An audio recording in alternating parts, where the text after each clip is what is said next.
Guess what day it is? Hump day! It's hump day! It's not even Wednesday. Let it go, Phil. If you're a camel, you put up with this all the time. It's what you do. If you want to save 15% or more on car insurance, you switch to Geico. It's what you do.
everyone, we're going to get started. So if people can move from the back of the room up to the front, I would love that. Ooh.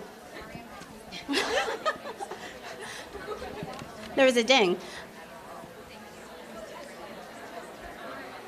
Okay. If you can move from the back to the front, we're going to get started. Great. So thank you very much. I'm Galen Burrows. I'm the Director of Policy and Research at the Feminist Majority, and I'm going to use this table. And welcome to our second General Assembly, which is a town hall session. And this town hall session gives us an opportunity to ask questions and have a discussion with these three fabulous lawyers here about how we as individuals and we as a movement or a collection of movements can help end gender-based violence. And I want to point out, just to make sure everyone is clear, that this session deals exclusively with violence and how we can reclaim our right to live free from violence and discrimination. Our intent here is to make this a space where we all feel empowered for action, but please practice self-care. So take a break if you need to. If you need to step out of the room, that's fine.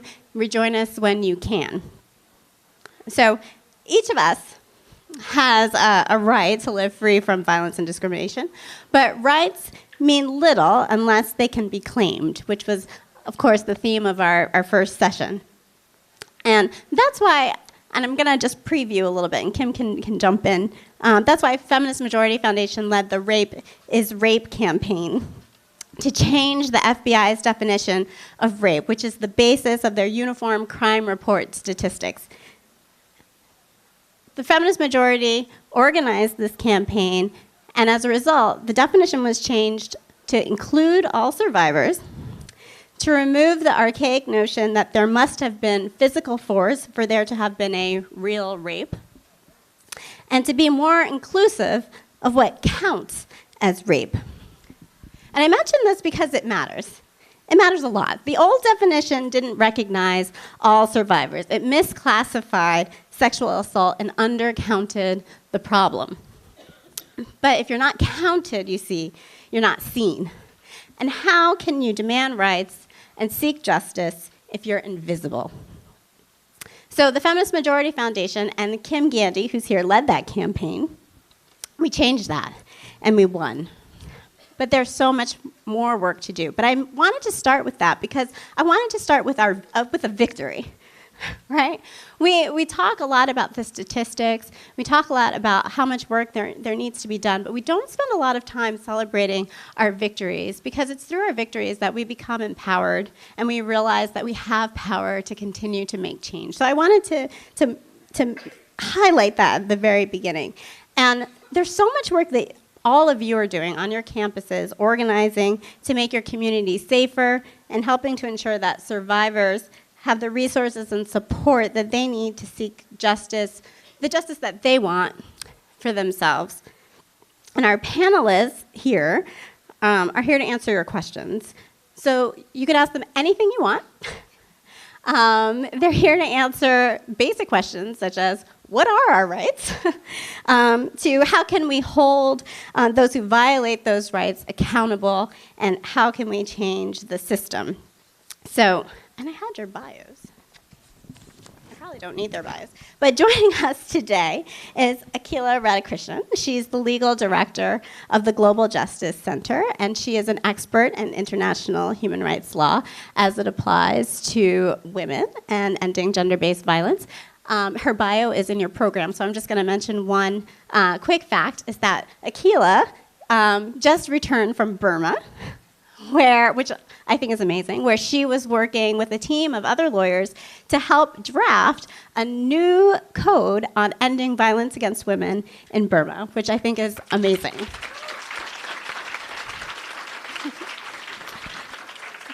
Sitting next to Akila is Che Shenoy, whom I just had the pleasure of meeting and getting to know. And she is an activist, an attorney. She's been a professor at George Washington, teaching about gender-based violence. She is the co-founder of Collective Action for Safe Spaces. You might know about it as Hollaback. And she has been representing survivors of sexual assault for a long time, a long time. Next to Che, joining us is Kim Gandy. Kim Gandy, of course, is the president and CEO of the National Network to End Domestic Violence. She, before that, was part of the feminist majority family, although she, in my opinion, never quite left the feminist majority family. She was vice president and general counsel. And before that, she was the president of the National Organization for Women. Kim is an attorney. She has been working on these issues for decades and is an expert in ending violence against women and gender-based violence. So before, I have a lot of notes here, sorry. Before we get to the nitty-gritty, and I'm going to ask them each to speak for a few minutes before we open it up for questions, we wanted to show you the trailer for the documentary film, The Hunting Ground. And many of you may have heard about the film. There's information about the film in the packets that you received. And if anyone is interested in using the film as an organizing tool on their campus, please talk to us and we can help you do that. I know that some of you have already done so, and we are happy to hear your stories using that film as a tool. But the film exposes the epidemic of sexual assault on college campuses. And I want to repeat again because some people who have seen the trailer have been affected by it. And so if this is a time for you to practice self-care, you are free to do so, and you can always come back and join us at another time. So let's play the trailer.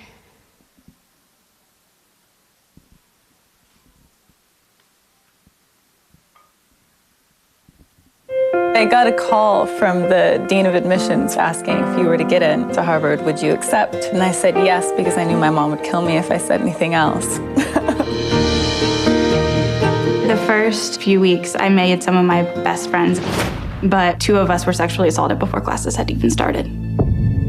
I went to the Dean of Students' office, and she said, I just want to make sure that you don't talk to anyone about this. They protect perpetrators because they have a financial incentive to do so. The problem of sexual assault on campuses is enormous. I think it's fair to say that they cover these crimes up. There's a lot of victim blaming. He lectured us about how we shouldn't go out in short skirts. They told me, despite the fact that I had a written admission of guilt, that what I presented to them could only prove that he loved me. They discourage them from going to the police. If it goes to the police, then it's more likely to end up as a public record. Universities are protecting a brand.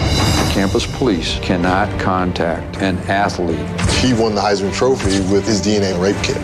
Just sit down with the students and ask them, where are the hot spots? SAE, sexual assault expected. The second most common type of insurance claim against the fraternity industry is for rape. Her rapist's name matched the name of 2 other cases, and he was allowed back on campus. The message is clear. You're not going to win.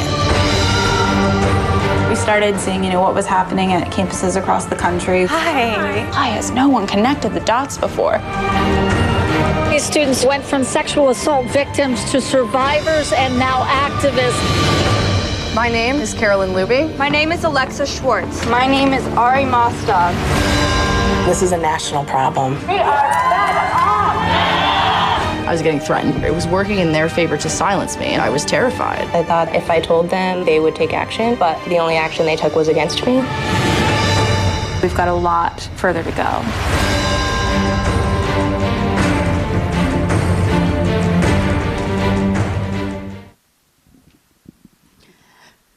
So we show this movie.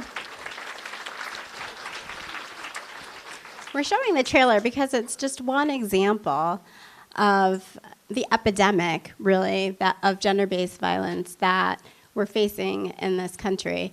And the problem, you can even without having seen the whole documentary, which I have not seen, you can clearly tell that it's a harrowing problem that needs immediate attention. But it can be daunting. But collectively, together, we have power. We have power to change things. So they said that the message was that if you're not going to win if you fight back. Well, it's because they expected us not to fight back, right? So the panelists here are here to tell us how we can fight back. And it's a town hall, so it's open to questions, and there will be people roaming the audience with handheld mics. So if you have a question, just raise your hand or flag someone down with the mic, and you can ask a question. But I'm going to open it up just by asking each of our panelists to tell us a little bit about the work that you're doing, and tell us why you think that this is an important moment now for fighting back against gender-based violence. So, Kim, do you want to start? Sure, I'd be happy to start. I've been doing this for the better part of the last 40 some odd years. I won't tell you how many additional odd beyond 40, but it's more than that. And I started in this work at a time when we hadn't even quite come up with the term battered women, much less domestic violence or sexual harassment. That word, nobody even knew what that was. We actually called that work. We called that a job, sexual harassment. But we seem to be, over the years, taking a couple of steps forward and one step back, and then 2 steps forward and 1 step back. And I look at all of the progress that we've made over the years, and from the time when the leaders of conservative women's groups were referring to battered women's shelters as a vacation for disgruntled housewives, and people agreed with that, and to the assumption that it was her fault if she was beaten, to what seemed like we were really moving in the right direction, and then here comes the Violence Against Women Act up for reauthorization in 2013 after having been reauthorized almost unanimously every previous time, and suddenly we couldn't get it through the Congress at all. And why couldn't we? Because it had protections for immigrant women, because it included the LGBT community, because it included additional campus provisions, because it included protection for women on tribal lands. I mean, all of the groups that had been excluded from coverage in so many ways were the very reason that we almost didn't get the Violence Against Women Act reauthorized. But it was reauthorized because women and men who care all over the country took action. And I'm not sure where all of you were 2 years ago, but how many of you were involved in signing a petition or sending an email or calling somebody or participating on your campus in getting the Violence Against Women Act reauthorized? Thank you. You made a real difference, because that's what did it. I mean, there is no way that reauthorization would have happened but for the huge outrising. How many of you have participated in some way on your campus in either working to change your sexual assault policies or protesting something happening on your campus related to that? All right, look at that. This is an incredible, incredible group of activists, and things don't change unless we make them change. That's the only way it happens. And that's one thing that's no different now from 40 years ago. Things don't change on their own. There's not some magic dust that happens and people evolve and everything is better. It doesn't work that way. Things change when you make them change. And I'm so, so thrilled to see all of you here and to know that you're going to be part of making that change happen going forward. Thank you for being here.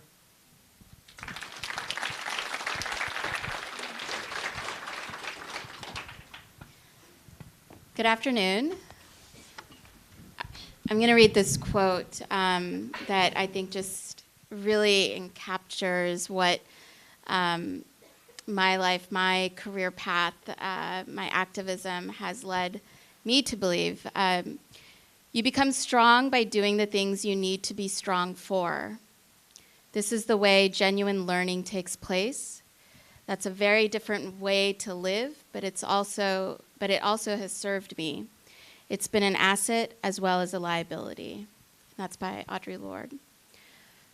So This work is really hard. The struggles that many of you that raised your hand working on sexual assault issues on your campus, it's not an easy thing to work on. It's a very charged issue, regardless of if your campus is under going through a Title IX complaint or not. Regardless if you go to a school that has a prestigious name or not, sexual assault is an issue that you all know very well, crosses too many boundaries and hurts and affects too many people. I have litigated several cases in the DC area on behalf of sexual assault survivors, and my activism started at the same hunting grounds, if you will, where you all are at. I was part of a student activist community at UCLA. Anyone here from California? Woohoo! Yeah. So I think UCLA may have lost today. But regardless, I think that this really, you all are in the prime thought area, the most activist area to address sexual assault, sexual harassment, gender-based violence, dating violence as a whole. When I started to think about law school as an option, the decision to even apply and the amount of cost that each application took from my wallet was something that was a very hard decision, but I did it because I wanted to represent sexual assault victims. And I knew from my work as an activist and working with sexual assault survivors that I didn't want to do it in the criminal justice system. And unfortunately, there weren't a lot of jobs out there that represent sexual assault survivors in education hearings or in civil legal court. And that's where I think there's a lot of power and a lot of work that can be done and where your voices matter so much. The criminal justice system we all know and we all hear about is not necessarily the system that works on behalf of the victim or the survivor, whereas I truly believe the civil justice system can be that arena. And it wasn't until DC passed legislation, probably with the help of many of you at the stage and many of you in the audience, that we were able to add sexual assault as one of the categories to get a civil protection order. And you all know that most sexual assault perpetrators are individuals that the sexual assault victim knows. Whether it's a roommate, an acquaintance, a boyfriend, girlfriend, a teacher. And so once that was added to our statute, I was able to get a job and was able to start my path and my career. It sounds really odd to say that in some ways this is my dream, where there's so much pain and there's so much suffering involved in this dream, but in terms of the fact that there is sexual assault. But in many ways, the amount of humility and perseverance that sexual assault survivors have is beyond what I think any movie can capture or any town hall can even expound on. You all know that, and that's why you're here, and that's why you're passionate. You care about this issue, whether you're a survivor, whether you're an ally, and whether you are in a fraternity and want to become a better ally on this issue. So all of that said, there's a ton of work that's being done and that can continue to be done. And there's a lot of power within this room in and of itself on how we can make colleges and high schools and middle schools better and safer for all and reduce and eliminate eventually sexual assault and dating violence on our campuses.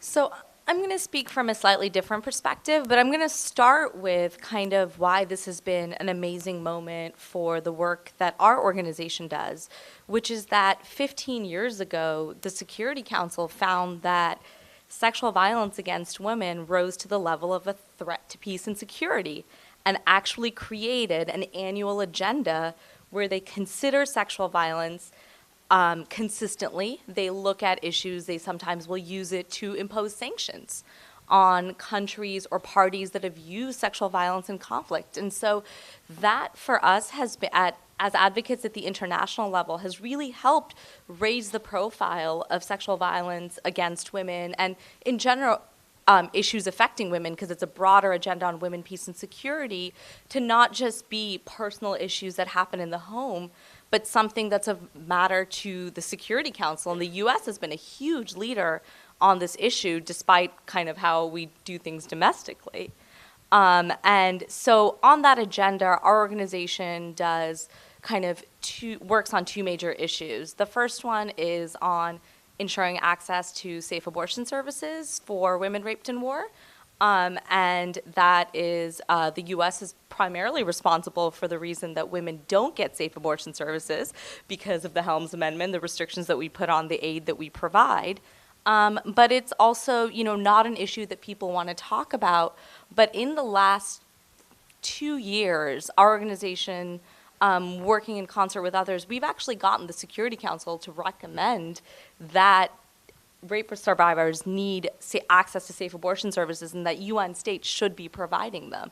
And that has been kind of a huge achievement. And no one, I'm coming from a different perspective, but when you go to the UN and you go to the Commission on the Status of Women, which, for example, was last week, and you start saying abortion, they're going to cut you off immediately. The opposition is ready. But we've been able to get these things at the Security Council level, who not only have the highest binding authority, but are able to actually call on states to do things. And that has just been so incredible. And that really has to do with the fact of recognizing the violence against women is not just something that happens in the home or on campuses, or it's not an individual thing, but that when it's used systematically, it can really be used to undermine society as a whole. And on that front, we're also working on a project on reclassifying rape under international law to be considered an illegal tactic of war, because that's how it's being used. And, it's much like any other weapon, it is being used as a tactic, but we don't give it that same qualification. And so our organization's doing work on that. And I know Galen really wants me to talk about what we're doing in Burma, so I'm going to talk about that too. So, we have these kind of global projects that we work on at the UN stage. And then we also partner with groups on the ground, particular women's groups, to provide kind of our expertise and support in the work that they're trying to do and how international law and international standards can really support domestic work.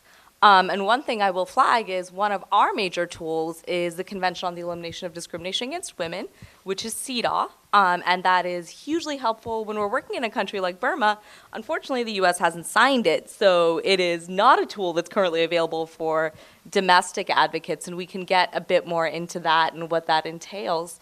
But so we've been doing work on Burma for years. The country is slowly reforming. There's still significant problems, but there are these openings. And so we've been working with groups for over 10 years and supporting them in different ways on keeping it on the UN agenda.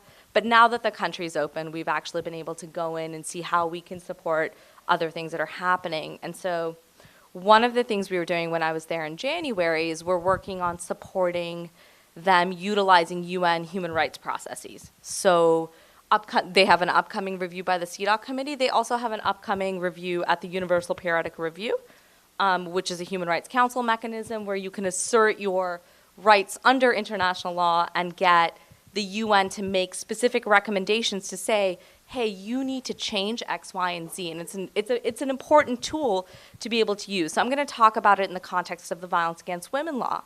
So there is an incredible group of on-the-ground groups in Burma who are working on kind of creating a new package of violence against women laws. And that's because Burma's current penal code, their rape provisions, are from 1860 and were imported by the British during colonialism and has not been changed. And so when Galen was talking about the U.S. changing its definition of rape, this is another area where fundamentally we're dealing with, if you can imagine, what did a rape definition in 1860 look like, right? So you do have, it's not gender neutral, it is only by.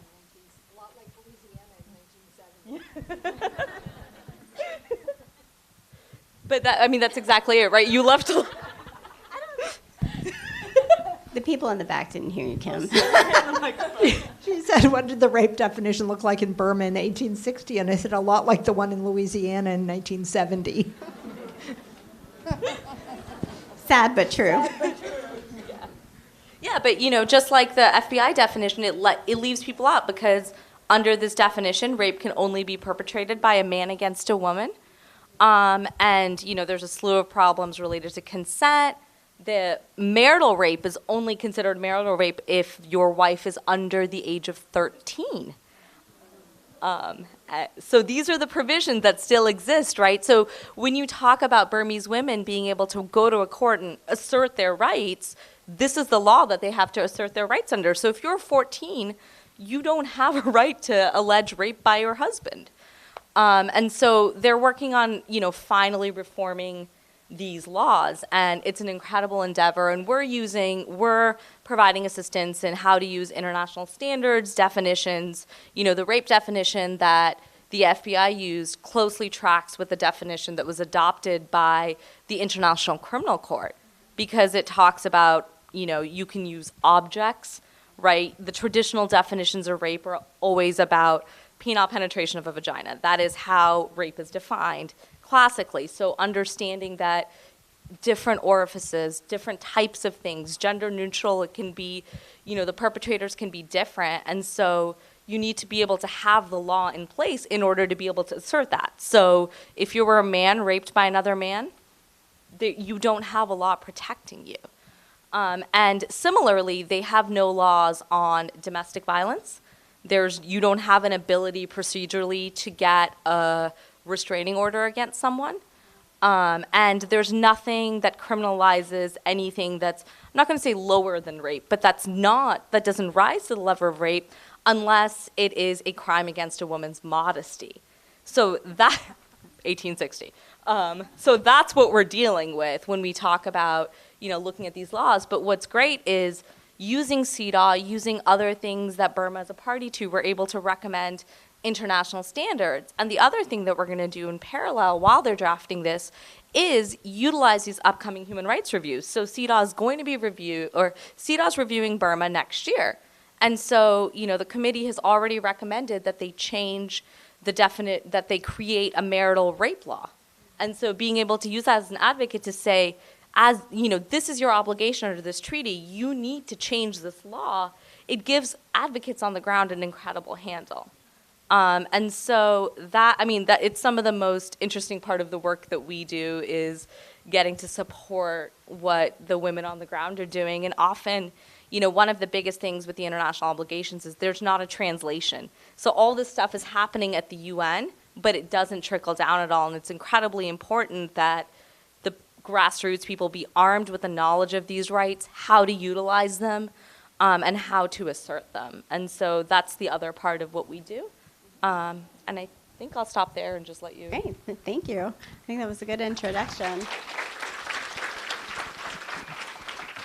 Do we have any questions from the audience?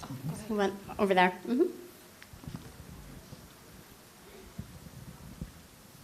And when you ask your question, if you feel comfortable saying your name and your school or your group, and your group. Okay. Hi, I'm Amanda. I'm from Chapman University. I wanted to ask, I know that violence against women is a huge problem on a global scale, but I wanted to kind of address the problem of sexual assault, particularly in college campuses. And I know that violence against women is a huge deal, but a friend of mine recently pointed out that the term violence against women only spotlights women. It doesn't, it usually spotlights the sexual assault survivors and not necessarily the perpetrators. And they're usually kind of hidden and murky and nobody really knows, or they're not really exposed. So my question is, how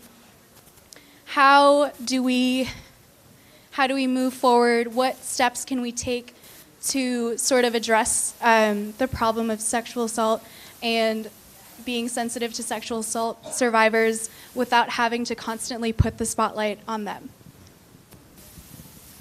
That's a great question. Che, do you want to take that question? Yeah, I'll start.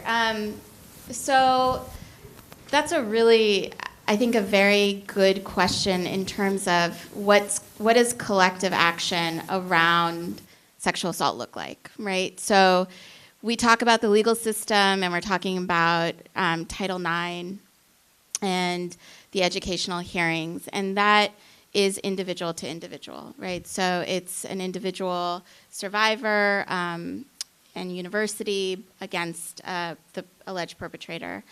And we all know that there are so many now ripple effects of sexual assault. We know that. We know that it is amplified by social media, and we see the effects that rumors have, that Facebook, Twitter, Snapchat, whatever you young people are using nowadays.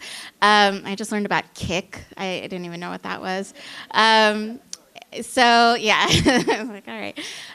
So for a litigator, that's heaven for me. I get to be able to see what people are talking about and be able to capture screenshots of what various people are saying about my client. But it's also reverse, right? The client is able, the defense counsel is able to see what my client is posting and saying, well, the next day after your alleged rape, you were out enjoying brunch with your friends.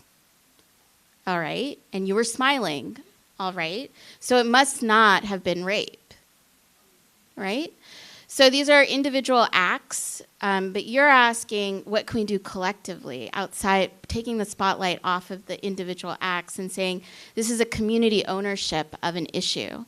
It's a community ownership of our culture that we've accepted so far. A lot of us have said no to this culture.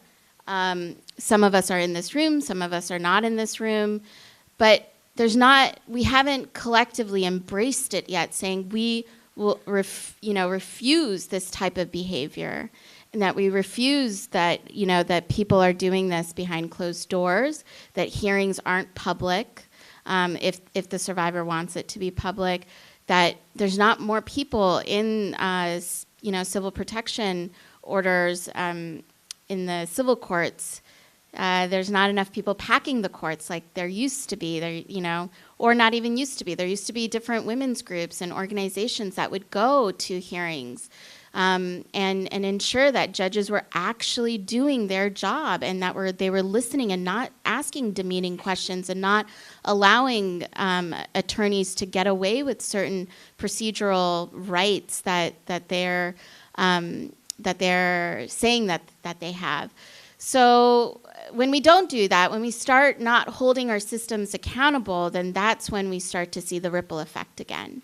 And that's when our communities are starting to get hurt by it. And so I would say that use arts activism. Really, that there's wonderful examples out there of people using art to get across points that are sometimes really hard to talk about. People are not going to come to a town hall, or people that you're trying to convince are not going to come to a town hall or to a movie, let's say, but they will always pass, whatever the main alleyway is in your at your school or your campus, and they will catch a sign that says "wanted," rapists at our school, or whatever the idea is that you're trying to capture. There's a lot of that type of subliminal messages that we see in marketing. Why can't we start using that in our movements to end gender-based violence on our campuses? So, figuring out what works on your college campus, trying to be a guerrilla activist around these types of issues. There's a lot of things that you can do under the law, and there's also things that you can do to push the law. So that's the way that I think about taking the spotlight off of the survivor and the perpetrator and saying, no, as a community, we own this. We own this issue, and we as a community are saying no to this. Obviously, doing it mindfully and doing it with, if you can, with the survivor's permission, I think makes a lot more sense and is a lot more holistic. Other questions? I see someone here.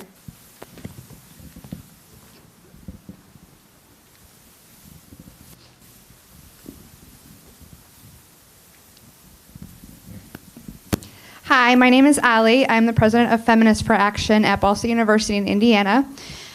We've been working on raising awareness for sexual assault, calling out our university's sexual assault policy. And now there's more organizations and groups that are working on the same thing. But I don't think that there's a direct call to action for what we do need to change. Like, I'm not like a policy person or pre-law or anything. So I guess just for our sake and for people here too, like, what do we really need to be saying to our university? Kim, do you want to take that one? You know, there are a number of organizations that have model policies. The Harvard Law School Gender Law Program, Diane Rosenfeld runs that program at Harvard Law School, and she's worked with a lot of women and men on different campuses looking to improve their sexual assault policies. And I know that she would be happy to share with any of you their model policies. And there are other organizations that work on that as well. Probably some of you could suggest them. Another area that I wanted to bring up that I think certainly not enough people in the broader world understand it. I imagine a lot of you do. But the issue on campuses in particular, but in life in general, of the undetected rapist, and the fact that the vast majority of rapes, two really large studies, one said 91%, one said 95%, but 91 to 95% of all rapes are committed by repeat rapists, most of whom go undetected.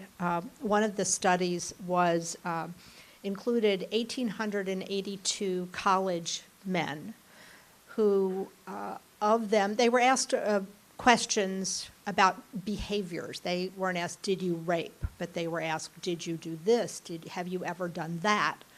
And of those 1,882 men, 120 of them volunteered that they had committed some act that would qualify as rape under the law.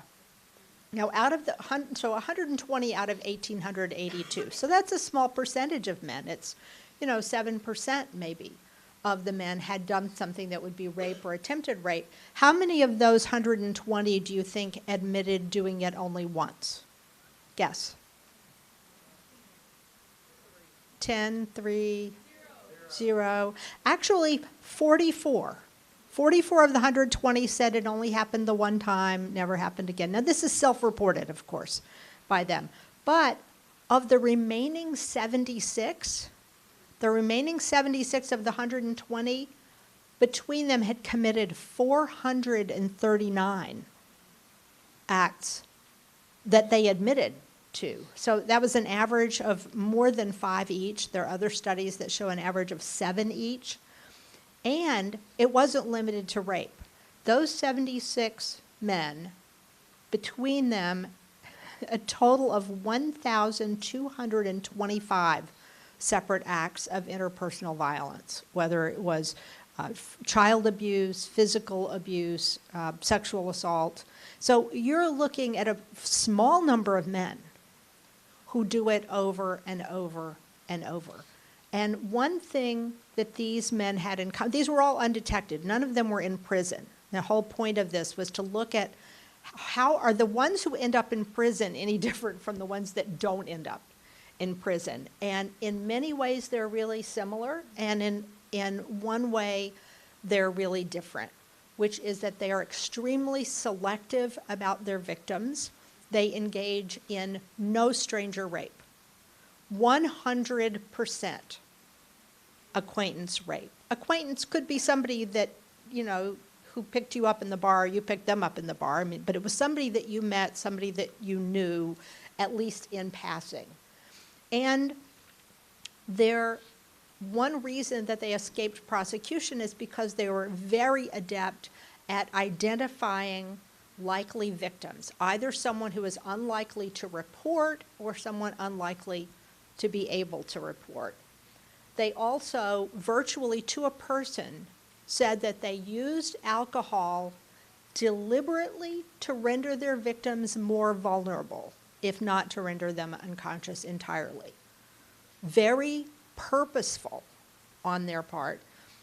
They planned and premeditated their attacks, and they used sophisticated strategies to groom their victims and to isolate their victims.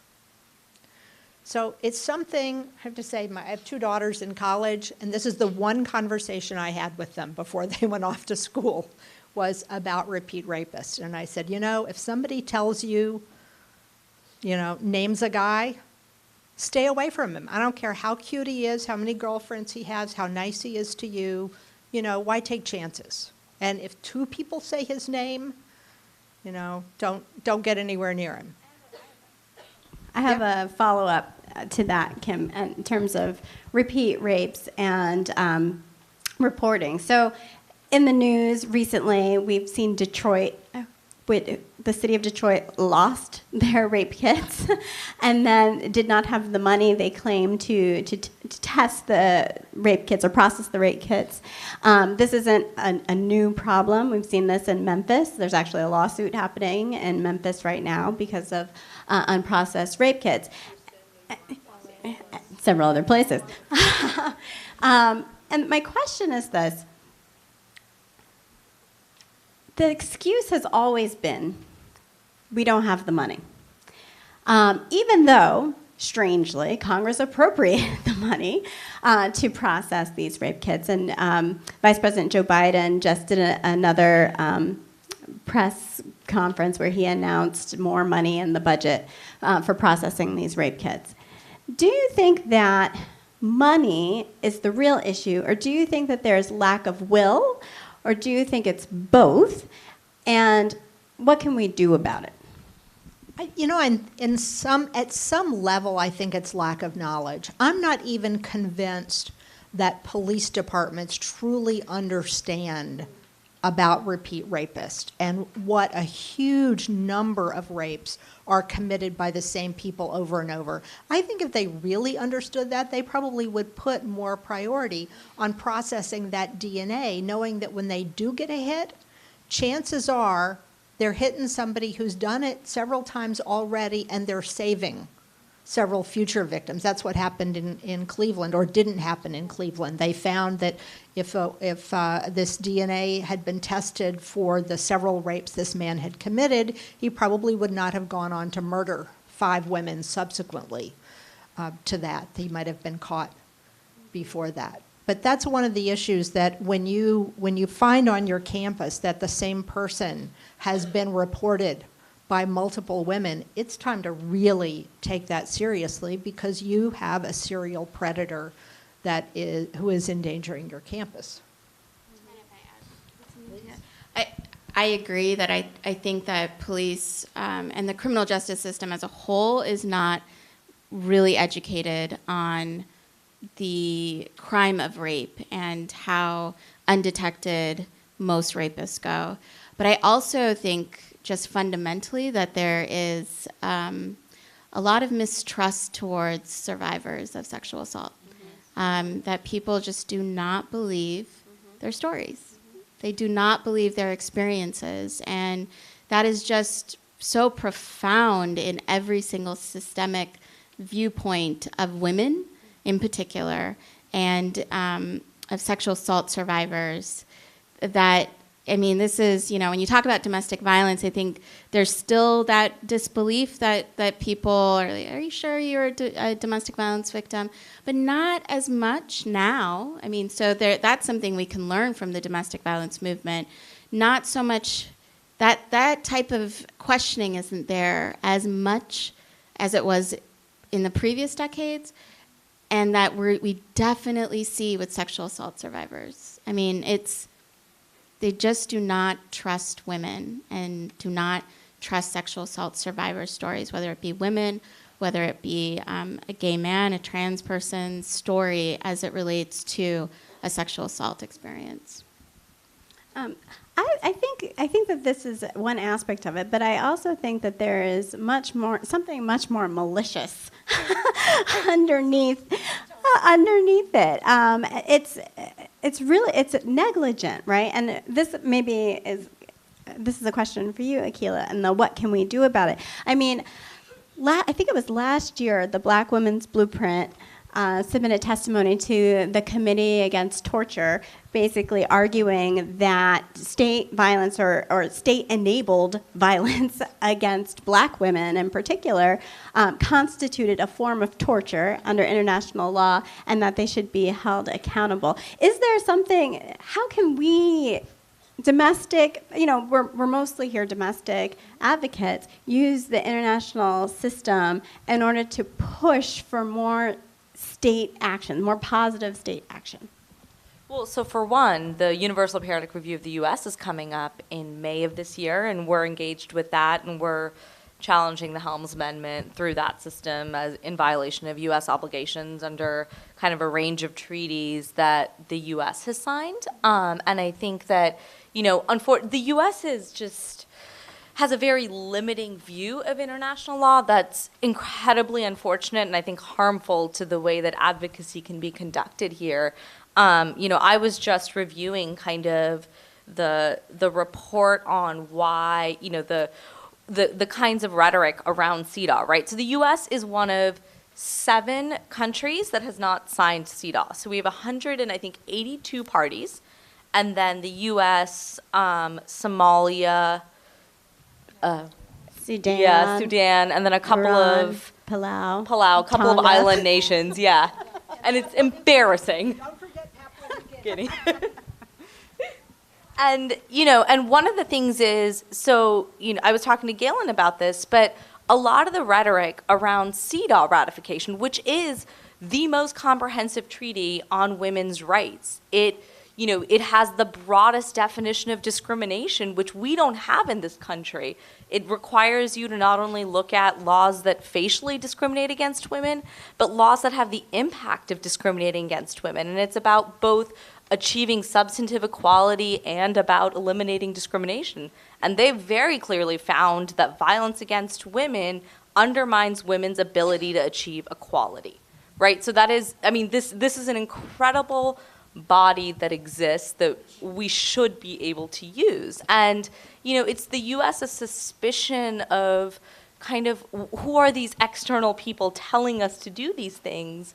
So a lot of the ratification rhetoric looks and says, oh, well, we don't want, we won't accept any obligations on private actors, for example, because CEDAW says that, there are situations where as a state, you're responsible for the acts of private actors, like, say, colleges, for example. And the U.S., in ratifying it, wants to say, no, we refuse to take on any obligations to do that. They won't take any obligations on paid maternity leave under CEDAW. They say that, we have our own laws and we're not going to be doing that. And I think that, that all comes down to kind of, looking at the Committee Against Torture and what they did is that, these tools do exist. And I think that, at a certain level, the U.S. takes them very seriously, but we need to be able to use them domestically and implement it. So when you talk about ratifying CEDAW, don't say we want to ratify CEDAW in the United States because it gives us a good moral standing in the world. Ratify CEDAW because it's going to help us change laws here. In Colombia, for example, the Constitutional Court said you have to change your abortion law because CEDAW said it. You were able to challenge it in court, but that means that when the U.S. ratifies it, they have to say that this is self-executing and we're actually going to take these obligations seriously. I don't know if that answered your question, but I think that, for us as advocates, that's what we should be asking for, is because we want to be able to enforce it in court. We want to be able to, utilize these standards. We want to use the reviews in Geneva that happened, but we want to also be able to use it at the domestic level. And I think that that's the one problem we have, is that you can't really challenge the tort, in a domestic court, you can't say that this violates the Torture Convention because the U.S. won't take international law seriously. But we have, hundreds of examples in other countries where that has been done. And it's created, huge momentum in moving things forward. In Kenya 2 years ago, they were able to sue the police for failure to protect a group of 160 girls, and they were able to say that the state violated its duties to protect women from violence, and they were able to use that using international standards. Wouldn't it be great if we could do that here? It would, and maybe if we pass an equal rights amendment, that would also help. I know that there are lots of hands over here. Right here, Marzia, thank you. Hi, my name is Margaret. I work at Montgomery College here in Maryland, in Montgomery County, Maryland. I just wanted to kind of piggyback on the first question about what can we do to take the spotlight off survivors and perps on campus. When I was in college 10 years ago, we were not having this conversation. Sexual assault, it was just so, it was not discussed the way it is now.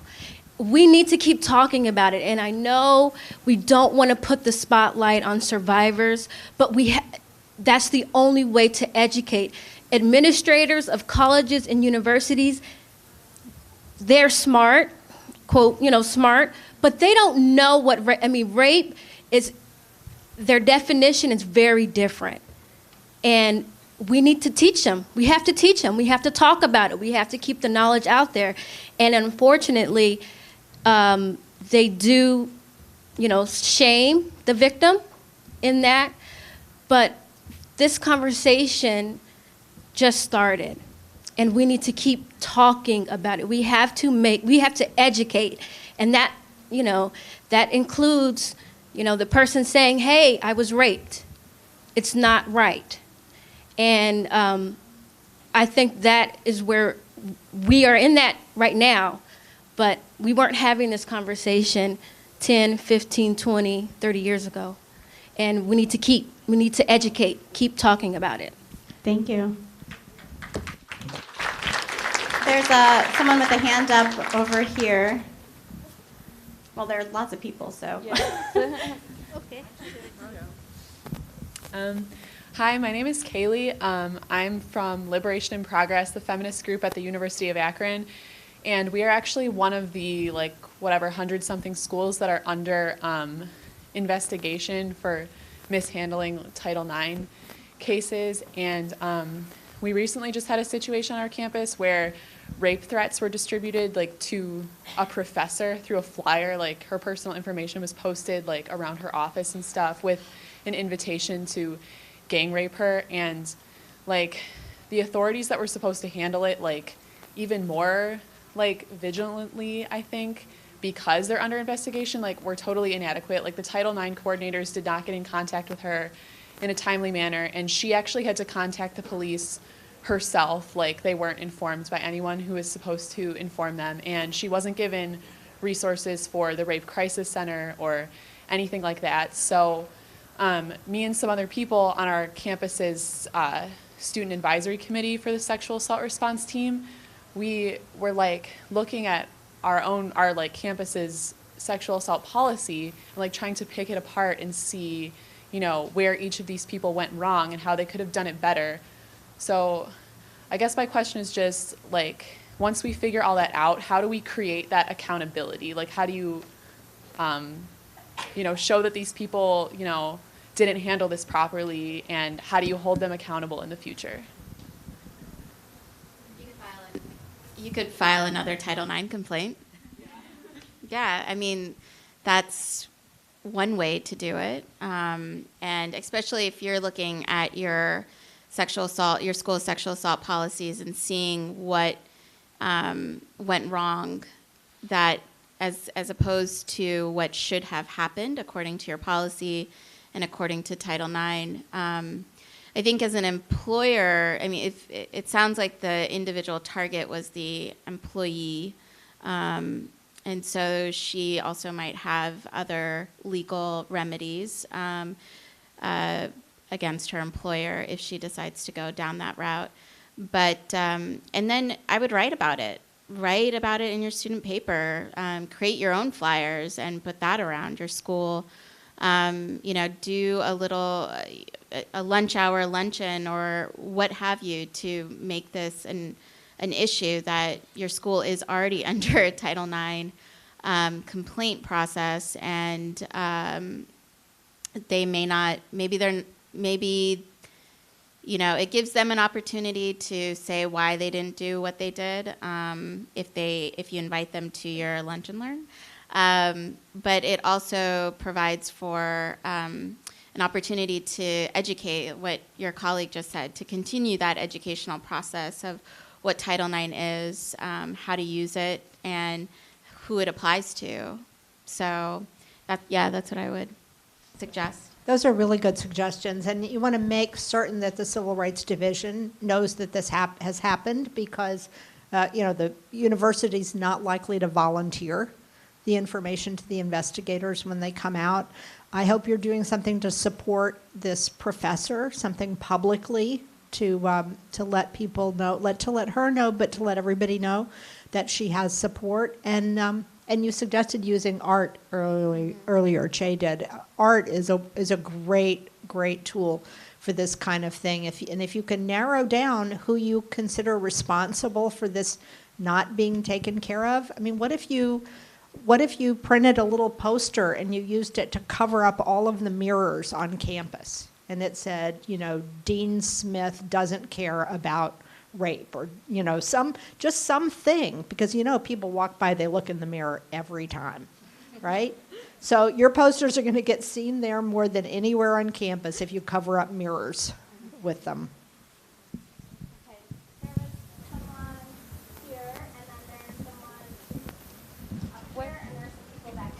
Hello, my name's Alex Austin. I'm from JMU Feminist Collective. I'm the president and treasurer. Hello. First of all, thank you all so much for coming. I'm really excited that you're here. I'm like shaking. I'm so nervous. I'm actually doing a research project right now on CEDAW and why the United States hasn't ratified it, and I'm doing a comparison with Iceland.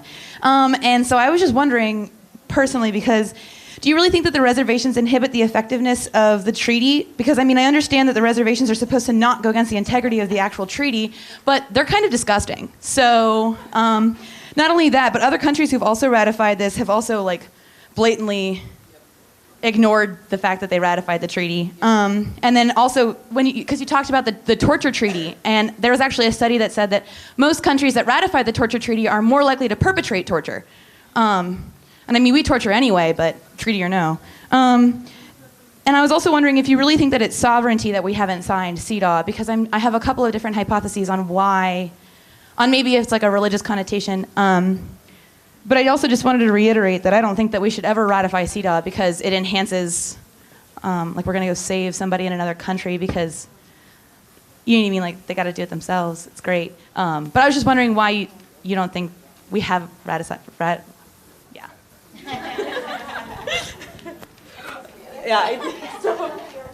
Well, the first one, yes. I'm with Kim on this one. Any reservations, understandings, or declarations absolutely undermine the treaty, and we should not sign CEDAW with those. And some of the ones that the U.S. has considered on CEDAW would basically gut our ability to use it. One of them would declare it non-self-executing. So what that would mean in the U.S. legal system is that unless Congress decides to pass a law to enforce any of the provisions, you can't assert your rights under CEDAW. That is a terrible, terrible reservation that they're trying to put on CEDAW for us. And when you look at CEDAW, the range of rights under CEDAW are incredible. And there are things that women in this country do not have. And so that's why it's important. Another reservation that is incredibly problematic for the work that we're always looking at is that they want to declare CEDAW abortion neutral, right? The CEDAW committee on numerous occasions has recommended to countries that they change their abortion law because it creates high maternal mortality, unsafe abortion is entirely preventable. And so they say, the language of CEDAW is that that it is discrimination against women to deny services that are only needed by them. Compare that with how our abortion laws exist in the United States. It is not gender-based discrimination that you challenge abortion laws under. It's due process, right? Because in the words of John Roberts, if a man could get pregnant, he would face the same restrictions that a woman does, so the denial of abortion isn't discriminatory. Right. So that would completely change around our framework for reproductive rights, which, you know, as people working on reproductive rights, that battle in the United States, we have a long, long way to go. And, you know, I'm looking at some of the others. Paid maternity leave is another one. CEDAW recommends that, you know, that you have paid maternity leave. CEDAW also recommends equal pay. And one of the U.S. reservations is that we won't accept their definition of comparable worth, and we'll do it on our own, and we see how well we're doing it on our own over here. So the fact of the matter is those kinds of reservations would make us rely on Congress to enact CEDAW, and that's not going to be particularly helpful for us. And so I think it's very important that we ratify CEDAW, but we do it without these layers that would really gut our ability as activists and as advocates to utilize it the way it's been utilized in so many other countries. You know, that's the privilege I have at working at the international level, is seeing how it's really been used in a range of countries to improve women's rights and the situation of women's rights. And, you know, that's something that we need here. Yeah, I'm just going to add a little point, because I've been thinking about CEDAW now for too many years, and I agree with you 100%. I do think, however, that ratifying CEDAW, even with the RUDs, which I don't want, right, still has value, because it gives us another advocacy point. Right?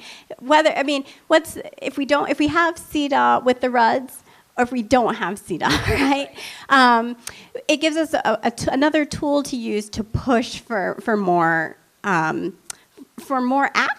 by Congress, and I'll take any tool, right? But I agree that it would be better to do so without these RUDs. I also think that I think part of the comment here was that ratifying CEDAW somehow saving women abroad. I don't think that that's why anyone that is advocating for ratification of CEDAW does so. But I do think that it's important for us here. But recently I was speaking with a prominent human rights attorney from Nigeria, and she was explaining to me that U.S. ratification of CEDAW would actually have significant meaning for her in Nigeria, because it would make it so much easier for her to advocate for rights for herself in Nigeria. So it's not that we're using CEDAW to use it to go save other people. Us ratifying CEDAW sends a message about CEDAW's importance, and it allows people in those countries to advocate for themselves better. So I just wanted to clarify that point. There were some questions. Yeah, go ahead. I think the thing about the countries that have ratified the Torture Convention are the torturers. You know, countries are doing bad things, but that's why these standards exist, is to sometimes at a small level, sometimes at a larger level, actually raise the standards, because these are the rights that we have under the law. And so that's why I think it's important. You can't, it's very easy just to say, well, they exist and they mean nothing because they're not doing something. But when you start looking at the micro level at how these standards have been used, there's a lot of potential there, and it's important to keep that in mind, that it's not just a futile thing that exists just because the people are violating them. Sorry, she already handed me the microphone. My name is Bridget Claiborne. I'm from Vanderbilt University. This kind of shifts the conversation a little bit, but my question is, to what extent can the law protect victims of violence, be it domestic violence, intimate partner violence, dating violence, in which the violence is not characterized by physical assault? There are tons of relationships that are emotionally abusive, and to what extent can emotional abuse be classified under the law as abuse? And if we could never convict someone who is emotionally an abuser, to what extent is our government and our state responsible for preventing emotional abuse from occurring in relationships? I think there's not much that the law addresses in that regard. We certainly recognize, in the field, we recognize domestic violence as a pattern of behavior that is used by one person to exercise power and control over another person in a relationship. And nearly every domestic violence, every relationship that contains domestic violence has an element of financial abuse, something like 99%, whether it's withholding money, taking her money, forcing her to get a payday loan, not allowing her to work, ruining her credit, running up her bills, ruining her credit. There's an element of psychological abuse, emotional abuse that is present in many, many relationships that do not have physical abuse. There are a lot of relationships that we would consider domestic violence that do not have physical violence. It's pretty difficult to get involvement from the criminal justice system without a physical act unless you've got a financial abuse like theft or something like that, identity theft, that you can prosecute. But you can get relief if there's a marriage relationship. You can get relief in the family courts because that is recognized in the family courts. And I wanted to mention, for those of you who are looking for legal information or you just want to know what the laws are in your state related to violence, there's a great resource called womenslaw.org.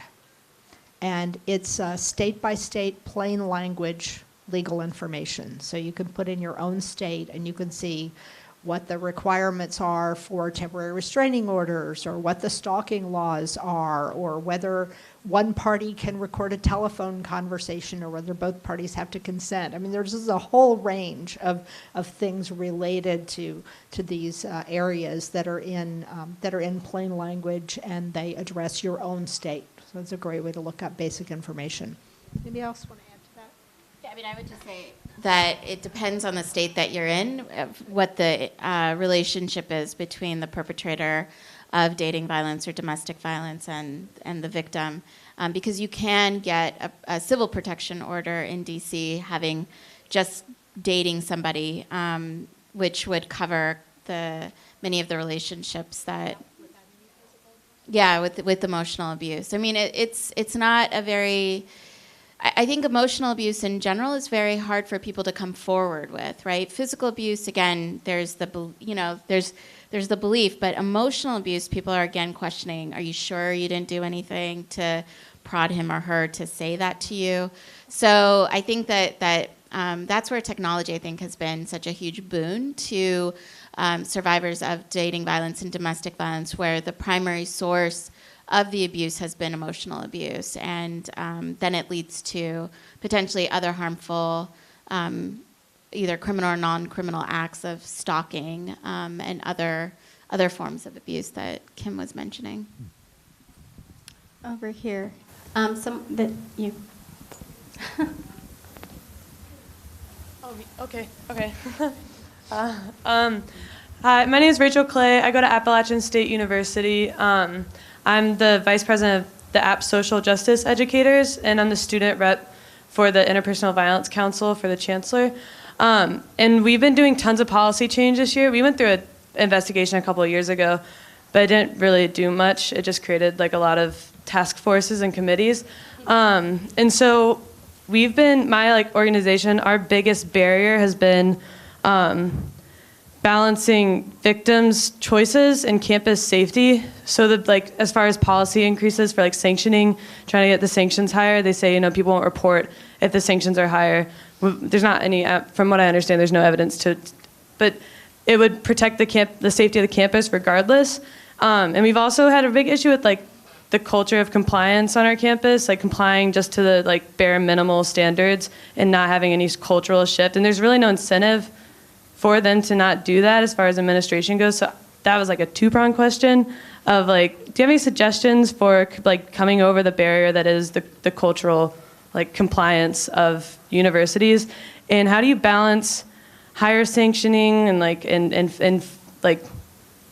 victim safety versus the campus safety, and even with Title IX with the requiring confidentiality, and then you can't really do a follow-up with the confidentiality requirement.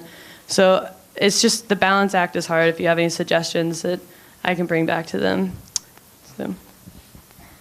I think, and my colleagues can add on to this. I think that the balancing act of confidentiality, safety, survivor-driven approaches, I think it's a challenging one when you're looking at the system kind of individually, and it's also challenging when you really believe in survivor-centered approaches to addressing the violence. And so, some survivors will definitely not come forward if the sanction is too high. If it's, a report of sexual assault or aggravated sexual assault or rape, and they're not going to come forward if they know that the perpetrator will be kicked off of campus, let's say. Because, again, most of these perpetrators are friends, classmates, roommates, etc. So I do think that there is some legitimacy to the argument of higher sanctions might not incentivize people to come forward. But I do, and people say that about the criminal justice system all the time. But I think the larger point is, how do you create culture change? I mean, that I think is very crucial. And you're right that when Title IX complaints happen, and that universities go into kind of the investigation mode by OCR, task forces happen, and there's all of a sudden this desire to collaborate, and it looks really great on paper. Conferences happen, and it's really, really cool. Except when that's it, right? When there's no other movement. And I think that's where, getting people in the administration to attend your events, doing it openly through Twitter, through Facebook, saying, hey, Chancellor so-and-so, come to our event, and then doing it formally through the formal process that the school might have. Getting, trustees of the university to come. I think we often forget who the money people are of the universities, even public universities. Getting your representative to come to your events. Those are all stakeholders in this sexual assault movement, and they also don't want their university to have lower numbers, to decrease diversity, to have lower women attend their university, et cetera. So how do you create the language that they're used to, or that can entice them to come to events? I think that's a huge part of it, because you have to have them involved in the culture change. Otherwise, it just stops. I just want to, I'm asking a real question here, because I'm not aware of any research really about the sanction part of the question, that if the sanction is too high, that people won't report. So I'm not aware of it, and so I'm happy to take a look at it. But I think that prevention shouldn't be done on the backs of survivors, right? It's the university or the college's obligation under the law to have prevention programs, right? And so if the only way they're relying on having if their prevention program is forcing people to report, well, that's, a shitty prevention program, right? That said, there should be, universities should be empowering people who want to report, right? There are any number of people who are going to want to report, right? And those people should feel empowered to do so. They should know how to do so. They should know what their rights are, both under Title IX and in the criminal justice system, and they should be empowered to use it. But I think that it is sort of a cop-out for the university to say, well, we can't ensure campus safety because people at our school are too afraid to come forward. That's just BS. I'm sorry. I didn't hear it as necessarily a fear of coming forward, but the suggestion that that people might not report if they think the person will be kicked out of school. And that's actually not what we've heard. What we've heard is that women decide not to report because they know he's not going to get kicked out of school, and they're going to have to see him every day on campus, and they don't report because they know what that will mean for them to have to keep seeing him every day, and that I think they'd be more likely to report if they knew that he was going to get kicked out. Now, I mean, if this is your roommate, maybe you might not make that decision, but for the most part, these acquaintance rape and the undetected rapists, they're not your best friend. They're somebody that you've met as opposed to a stranger, jumping out of a bush, like the idea that so many people have of what rapists are, that we know better. But I think that if campuses took it more seriously, I think more people would report if they actually thought that they wouldn't have to keep seeing the person every day after that. Other questions? Is there anyone on this side there's someone over there, all the way over there with the glasses.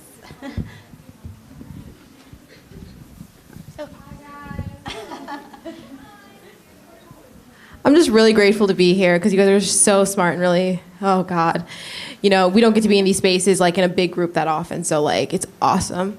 But basically, I really had a question about international law because I'm studying right now kind of like police protocols in America, and what I'm seeing is that the effects of police protocols actually discourage victims of domestic violence and sexual assault, particularly women of color and queer women of color, because they are worried about the school-to-prison pipeline. They are worried about their fathers, brothers, sons being unfairly discriminated against. And the police protocols in Brazil, we have a situation where there are about 15 women a day being killed, and the president has introduced a new law called femicide, just signed it in with the advice of UN Council, basically saying that violence against women and girls, there will be new punitive punishment. What I'm worried about is that Brazil also has striking similarities in terms of a lot of police corruption, and they are targeting poor neighborhoods. They have a war on poverty. We have a war on poverty. So I'm kind of thinking about do people at the UN kind of worry about recreating a system of incarceratory laws that affect particularly people in poverty who are already over-policed? Because I'm really concerned. I'm concerned about my brother's father, my future son, maybe, I'm not familiar with the specific example of Brazil that you're talking about. And so, one thing about the UN, right, is it's enormous.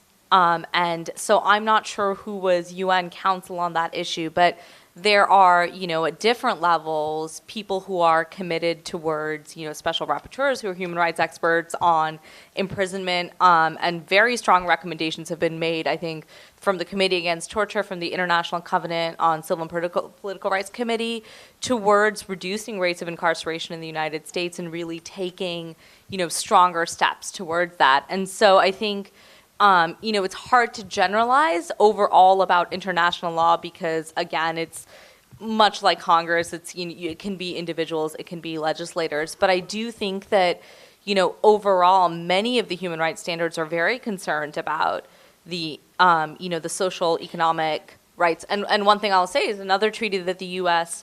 refuses to sign is the International Covenant on Economic, Social, and Cultural Rights, which actually talks quite a lot about poverty reduction. It talks a lot about economic opportunities to make sure that we're not resulting in a system, that the state has obligations to do things to basically reduce that pipeline that's going into prison, but we haven't taken those on, much like many other obligations. But, I'm happy to provide further information if I can look at that example, but I do think that there's plenty of places at the UN where they are concerned about that issue.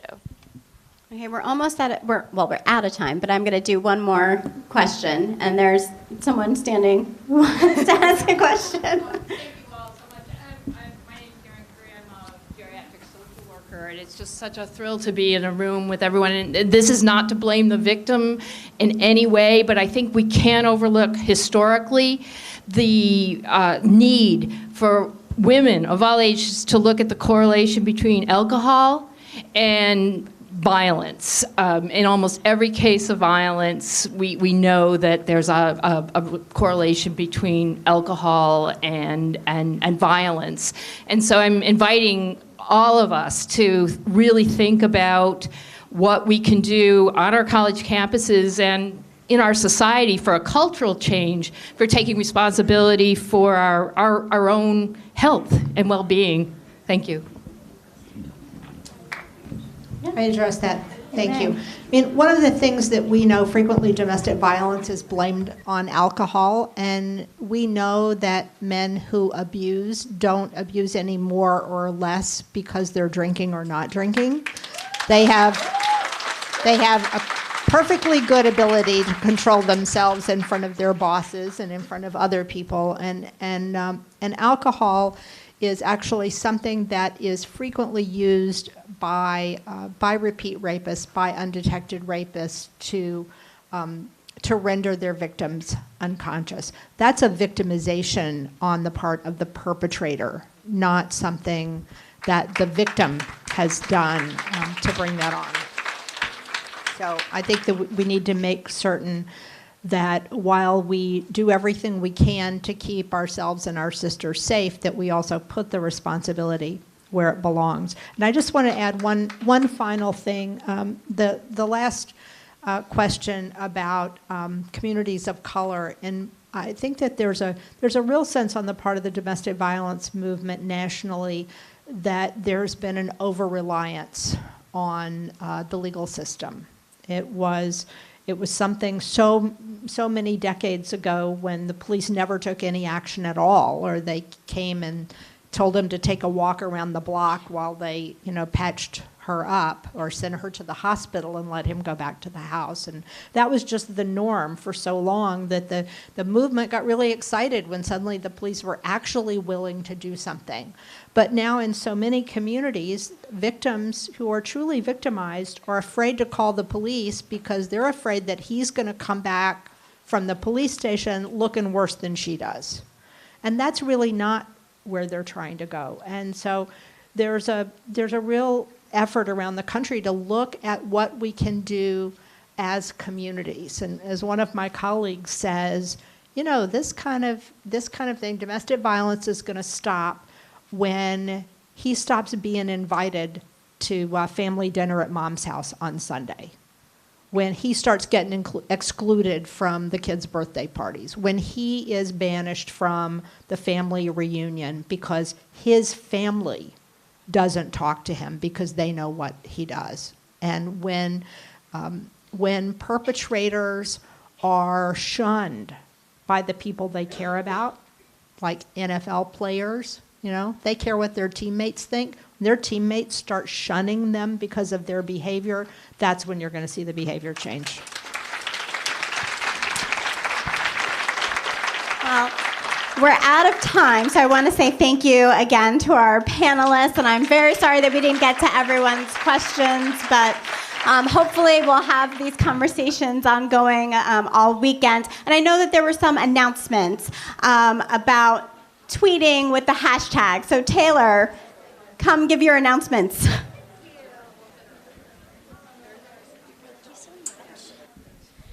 Hi, I'm Taylor Keither. I'm the Campus Communications Associate, and so I have been all over Twitter today, and I've been witnessing firsthand some of the people outside of this conference that are trying to usurp our space. And I just want you to say, I just want to say to you that you don't have to listen to that, and you don't have to take that. And thank you. It is important to us that we use that hashtag as a source of strength, of feminist dialogue, of acceptance and tolerance, and just, creating our own discourse. So do not be scared off by these people who are saying nasty things. Keep using that hashtag. Just drown it out with love and with acceptance. So just, please keep using it. Please don't get discouraged. If you have been hurt by someone, that has said something, I am really good at giving hugs, and I would love to hug each and every one of you. So if that's something that you feel that you need or you want, please come find me. I'm really happy to give. So don't be discouraged.